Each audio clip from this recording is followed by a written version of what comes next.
أخذنا ميثاقكم ورفعنا فوقكم ما آتيناكم بقوة واذكروا ما فيه لعلكم تتقون ثم توليتم من بعد ذلك فلولا فضل الله عليكم ورحمته لكنتم من الخاسرين صدق الله مولانا العظيم وصدق رسوله النبي الكريم ونحن على ذلك لمن الشاهدين والشاكرين والحمد لله رب العالمين. گزشتہ آیات میں بھی بنی اسرائیل پر کیے گئے انعامات کا اور ان انعامات کے بدلے ان کی طرف سے ناقدری اور ناشکری، اور پھر اس پہ اللہ تبارک و تعالیٰ کی طرف سے سزا کا ذکر تھا۔ بیچ میں اللہ تبارک و تعالیٰ نے ایک آیت میں قانون نجات ذکر فرمایا کہ خواہ مسلمان ہو، عیسائی ہو، یہودی ہو، صابی ہو، جس مذہب اور فرقے کے ساتھ تعلق ہو، تو اللہ پہ اور آخرت کے دن پہ ایمان لائے اور نیک اعمال کرے، تو ایسے لوگ کامیاب ہیں، ان کو ان کے رب کے یہاں اجر بھی ملے گا اور نہ ان کے اوپر کوئی خوف ہوگا اور نہ وہ غمگین ہوگا۔ یہ قانون نجات ایک آیت میں اللہ تبارک و تعالیٰ نے ذکر فرمایا تاکہ اہل کتاب مایوس نہ ہو۔ جہاں وہ مایوس نہ ہو وہاں یہ ہے کہ وہ جس غلط فہمی کے شکار تھے کہ ہم انبیاء زادے ہیں، انبیاء زادے ہیں، اور نسلی اعتبار سے اور مذہبی اعتبار سے اوروں پہ ہمیں برتری حاصل ہے، اس تفاخر میں بھی مبتلا نہ ہو، دوسروں پہ اس فخر میں بھی فخر کرنے میں مبتلا نہ ہو۔ یہ قانون ذکر کرنے کے بعد اللہ تبارک و تعالیٰ نے پھر وہی سلسلے کلام جاری فرمایا کہ جس میں بنی اسرائیل کے اوپر اللہ تبارک و تعالیٰ کے انعامات اور اس کے نتیجے بنی اسرائیل کی ناقدری، ناشکری اور نمک حرامی، اس کا ذکر ہے۔ چنانچہ اللہ تبارک و تعالیٰ نے جس واقعہ کا ذکر کیا ہے اس کا پس منظر یہ ہے کہ بنی اسرائیل نے خود جب کتاب کا مطالبہ کیا، موسیٰ علیہ السلام پر ایمان لا کر، اللہ کا نبی مان کر، خود جب قرآن اللہ تبارک و تعالیٰ کی شریعت کا مطالبہ کیا کہ رب کی طرف سے کوئی شریعت ہو جس پہ ہم عمل کرنے والے ہوں،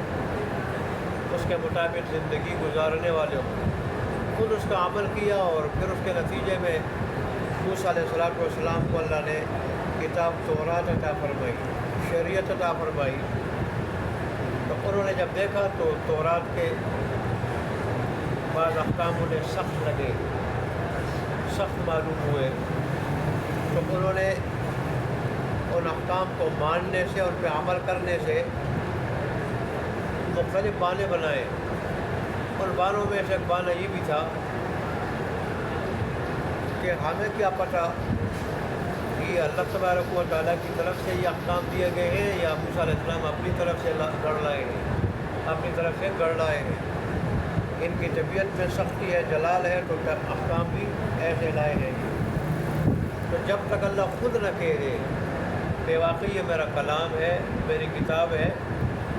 اور میری طرف سے یہ نازل کی گئی ہے، موسیٰ علیہ السلام کو دی گئی ہے، ہم نہیں مانیں گے۔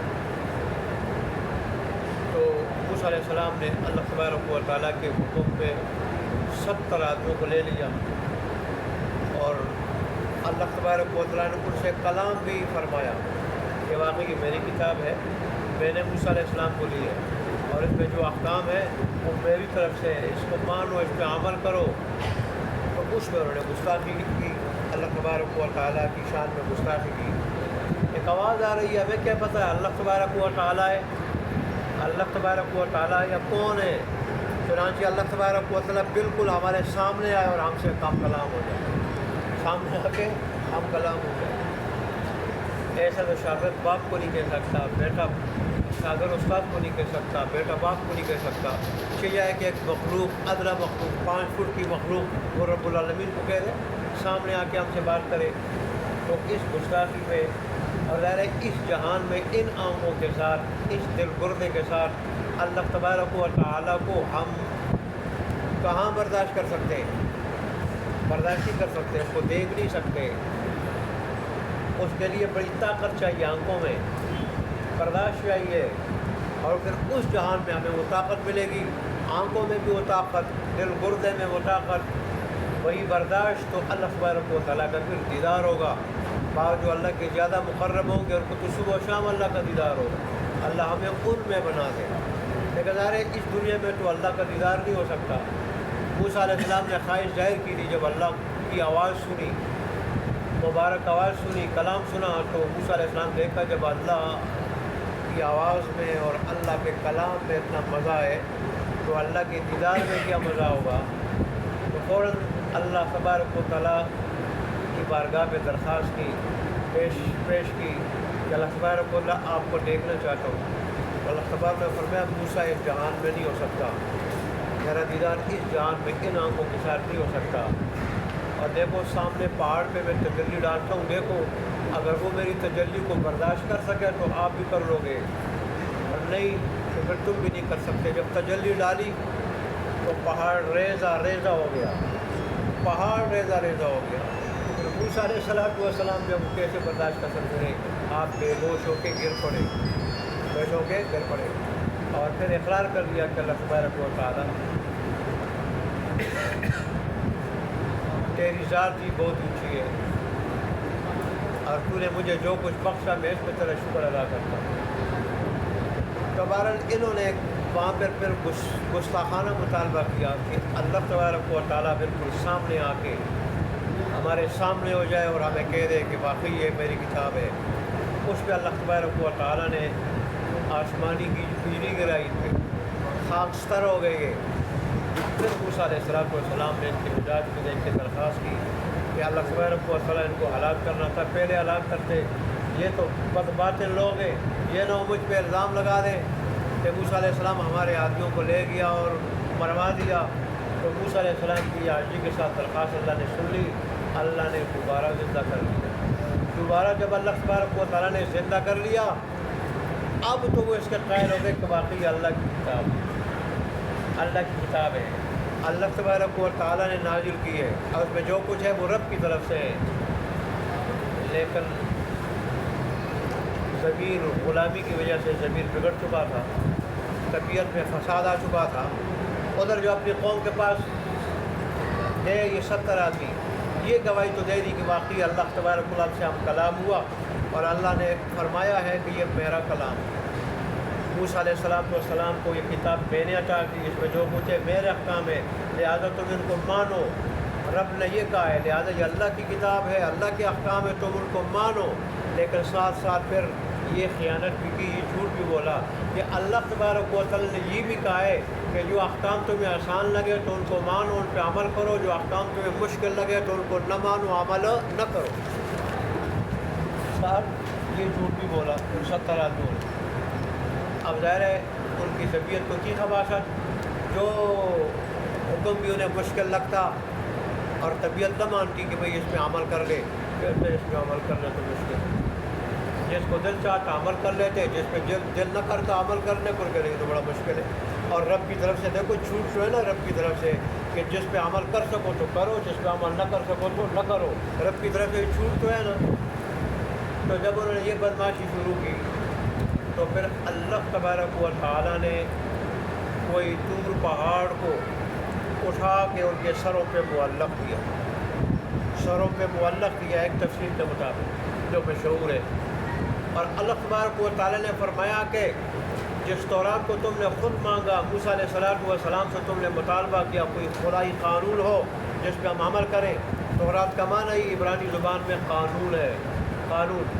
خدائی کوئی قانون ہو جس پہ ہم عمل کریں، اس کے مطابق زندگی گزاریں۔ خود قانون مانگا اور میں نے جب وہ قانون دیا تو اب تم کہتے ہو کہ جس پہ ہمارا دل کرے گا تو ہم مانیں گے، جس کو ہمارا دل نہیں کرے گا نہیں مانیں گے۔ سارے کے سارے احکام کو مانتے ہو یا نہیں؟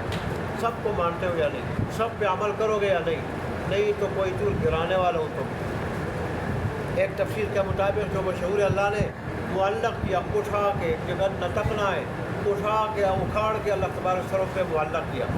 دوسری تفسیر کے مطابق جو تقی صاحب نے کی ہے کہ اللہ تبارک و تعالیٰ نے وہ پہاڑ ان پہ جھکایا اور اس پہ زلزلہ طاری کیا، زلزلہ۔ اور بہرحال یہ سمجھنے لگے، انہوں نے یہ محسوس کیا کہ اگر اللہ کا حکم آپ نہیں مانیں گے یہ پہاڑ زلزلے کی وجہ سے ہمارے اوپر آ کے گر جائے گا، ہمارے اوپر گر جائے گا۔ تو بہرحال انہوں نے خطرہ محسوس کیا کہ اللہ کی بات نہیں مانیں گے، اللہ کا حکم نہیں مانیں گے، پہاڑ ہمارے اوپر کیا ہو جائے گا، آگ گرے گا، اور نیچے جو کیا ہو جائیں گے، چکنا چور ہو جائیں گے نیچے۔ تو پھر جو ہے انہوں نے اللہ تبارک و تعالیٰ سے عہد کیا کہ اللہ تعالیٰ بالکل مانتے ہیں، ساری تورات کو مانتے ہیں، تورات کے سارے احکام کو مانتے ہیں، اور ماننے کے ساتھ ساتھ اس پہ عمل بھی کریں گے، مانیں گے بھی کہ واقعی تیری کتاب ہے، اور پھر اس پہ عمل بھی کریں گے، سارے احکامات کو مانیں گے، سارے احکامات پہ عمل کریں گے۔ لیکن اس کے باوجود ان بدبختوں نے پھر بھی عمل نہیں کی۔ اللہ تبارک نے فرمایا کہ اگر میرا فضل، میری رحمت تمہاری طرف متوجہ نہ ہوتا تو میں تمہیں اس وقت ملیامیر کر دیتا، صفحہ ہستی سے مٹا دیتا، کہ ان بدبختوں نے مجھ رب العالمین سے اتنا پکا عہد کر لیا ہے، وعدہ کر لیا ہے کہ تیرے احکامات پہ، تورات کے احکامات پہ عمل کریں گے، دل سے مانیں گے، سچ جانیں گے، حق جانیں گے اور عمل کریں گے۔ اور مجھ سے وعدہ کرنے کے باوجود اس کے کہ ان کے اوپر میرے کتنے احسانات کیے، فرعون کی غلامی سے نجات دی، اور پھر فرعون کو جو ہے نا ان کے سامنے میں نے غرق کیا۔ یہ ان کی غرقابی کو دیکھ کے ان کے دل ٹھنڈے ہو رہے تھے، ان کے سامنے فرعون جو ہے نا وہ فرعونی غرق ہو رہے تھے، اور ان کو اللہ تبارک و تعالیٰ نے ان کے سامنے سمندر سے پار کر دیا۔ اللہ نے 12 راستے دیے، اور 12 راستے بھی ایسے خشک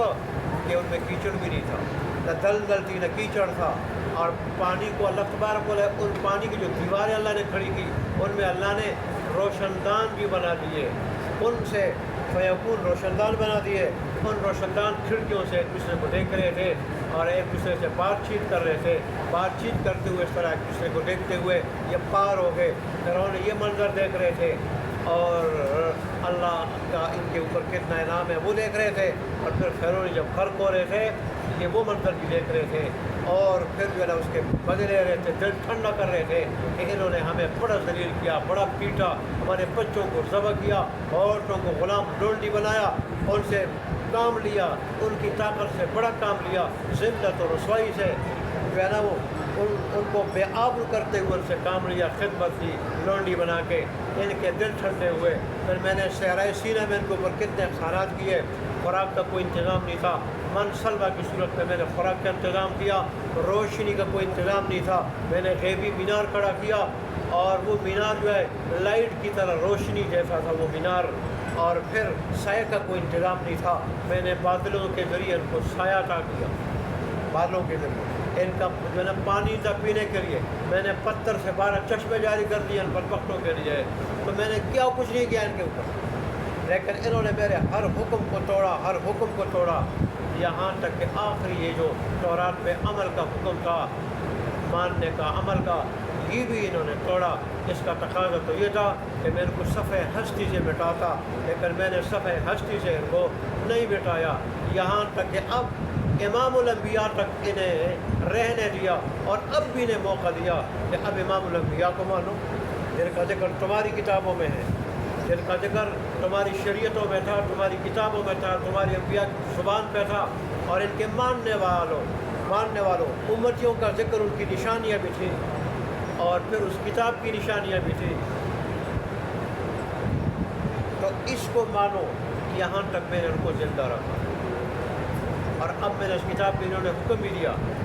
کہ آمنوا بما انزلت الیکم، اس کتاب کو مانو، شریعت کو مانو، دین کو مانو جو میں نے ابھی جو ہے نا وہ تمہاری طرف نازل کی ہے اپنے محمد عربی صلی اللہ علیہ وآلہ وسلم پہ۔ دیکھیں تم کتابوں میں ان کا لقب امی پاتے تھے، اور اب مکے والے بھی ان کو امی کہتے ہیں، مدینے والے بھی ان کو امی کہتے ہیں، امی کے لقب سے مشہور ہے جو تمہاری کتابوں میں ان کا کیا ہے، لقب ہے۔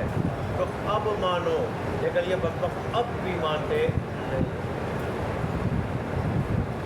یہ اگر میرا فضل نہ ہوتا، میری خاص مہربانی نہ ہوتی ہے شامل حال، یہ کب کے مٹا چکے ہوتے، کب کے ختم ہو چکے ہوتے۔ اللہ نے یہ احسانات یاد کرائے اور ان کی سابقہ نمک حرامیاں بھی، اور اب اللہ نے ان کو یہ سبق دیا کہ اب اس نمک حرامی سے باز آ جاؤ، اب اس احسان فراموشی سے باز آ جاؤ، اب تو اللہ کی بغاوت سے باز آ جاؤ۔ تو پھر دیکھو تمہیں اگر مان جاؤ اجر دوہرا ملے گا، ایک سابقہ اپنی کتابوں پہ عمل کرنے کا اجر، ادارے تمہاری کتابوں میں جہاں اور صحیح اللہ کے احکامات تھے وہاں یہ بھی تھا کہ آخری نبی کے لیے یہ نشانی ہے، اور جب تم پاؤ اس پہ ایمان لے آؤ، ٹھیک، اور تم جب ایمان لے آؤ گے تو تمہیں دیکھ کے اور لوگ بھی ایمان لائیں گے، جس سے اللہ نے فرمایا تم اس کے اولین کافرین نہ بنو، کہ جب تم اس کا انکار کرو گے، کفر کرو گے، تمہیں دیکھ کے اور لوگ اس کا کیا کریں گے، انکار کریں گے، لہٰذا تمہیں اجر دوہرا مل جائے گا، اور نہیں تو پھر تمہیں جو ہے اس کا عذاب بھی دوہرا ہوگا۔ خود عمل نہ کر کے، خود اس کو نہ مان کے، اور لوگ جو تمہیں مانیں گے اس میں ایمان نہیں لائیں گے، اس پہ عمل نہیں کریں گے، تو اس کا بھی اللہ تبارک و تعالیٰ۔ اور پھر ظاہر اس میں جہاں ان کا ذکر کیا جا رہا ہے، ان کی بری طبیعت خباثت ذکر کی جا رہی ہے، اور اس کا انجام ذکر کیا جا رہا ہے کہ اللہ تبارک و تعالیٰ کی شریعت کے منکر تھے، اس پہ عمل نہ کرنے والے تھے۔ تو وہاں ہمیں بھی بات سمجھائی جا رہی ہے کہ اگر تم بھی اللہ تبارک و تعالیٰ کی اس آخری شریعت جو سب سے افضل شریعت ہے، اس کی خلاف ورزی کرو گے، اس پہ عمل نہیں کرو گے، اس کی بغاوت کرو گے، اس کے پس پشت ڈالو گے، تو پھر تمہارا انجام بھی ان سے مخالف نہیں ہوگا۔ ہمارے لیے اس میں یہ سبق ہے۔ اللہ سے دعا فرمائے کہ اللہ تبارک و تعالیٰ ہمیں اس میں سوچ اور اخلاص کے ساتھ مکمل عمل کرنے کی توفیق عطا فرمائے۔ تقریباً ایک دن اس پس منظر کے بعد، تفسیر کے بعد،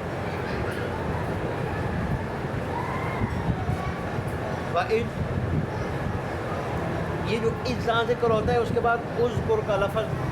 چھپا ہوا ہوتا ہے۔ اذکر کا معنی یاد کرو،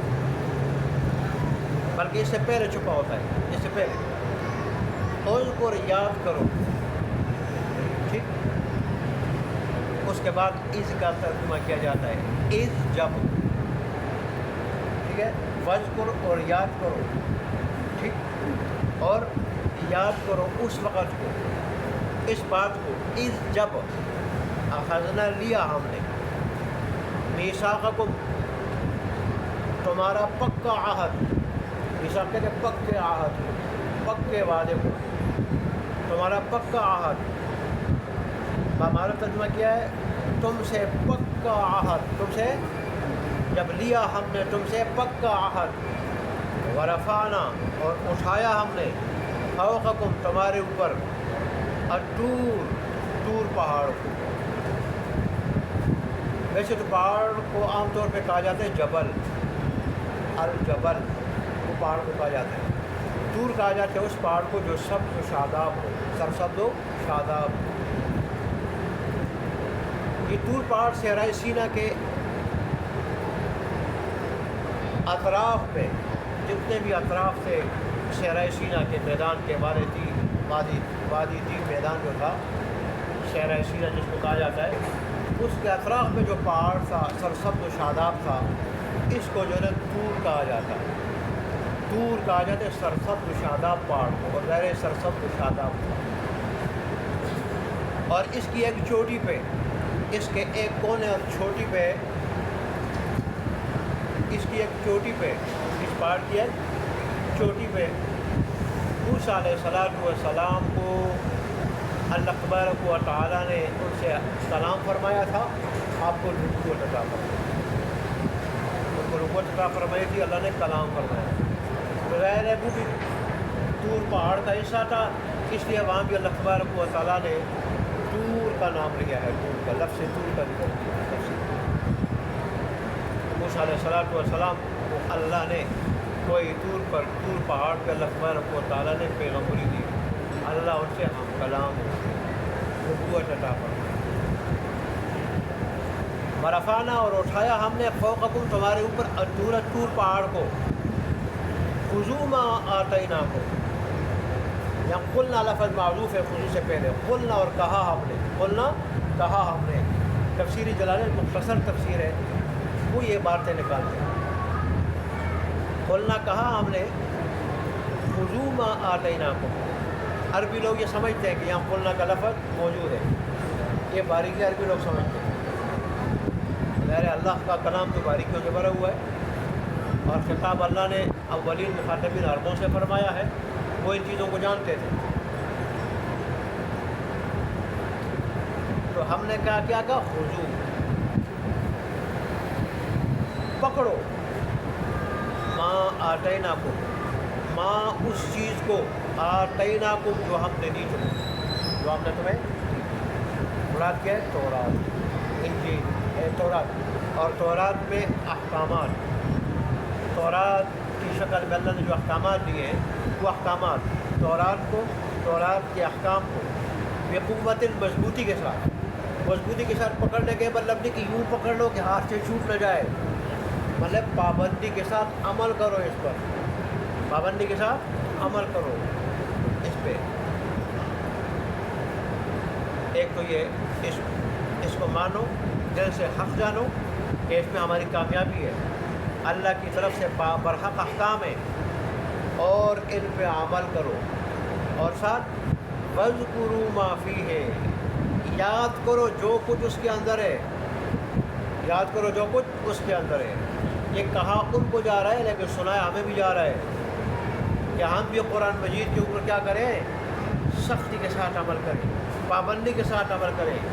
اور قرآن مجید کے اندر جو کچھ اللہ تبارک و تعالیٰ کے احکام ہے، قرآن قانون ہے، اللہ کا خدائی قانون ہے، قانون نجات ہے، اور اس کی شرح رسول اللہ صلی اللہ علیہ وسلم کے ارشادات ہیں، تو ہمیں چاہیے، یہ حکم تو ان کو دیا جا رہا ہے تورات کے بارے میں، لیکن قرآن میں کہا جا رہا ہے، سنایا ہمیں بھی جا رہا ہے، ہماری بھی ذمہ داری ہے قرآن کو دل سے حق جانے اور اس میں عمل کریں، اور جو کچھ احکامات اس کے ہیں وہ ہم یاد کریں، اور پھر جو کیا کریں، اوروں تک پہنچائیں، کیونکہ کوئی چیز یاد ہوتی ہے تب، جمع کسی ہے نا، یاد کرو تم سارے، تب یاد ہوتی ہے جس کو سیکھے سکھائے آدمی، پڑھے پڑھائے اور اوروں تک پہنچائے، اس سے وہ چیز کیا ہو جاتی ہے، یاد ہو جاتی ہے۔ یہ مسلمانوں کی ذمہ داری ہے کہ وہ جو ہے نا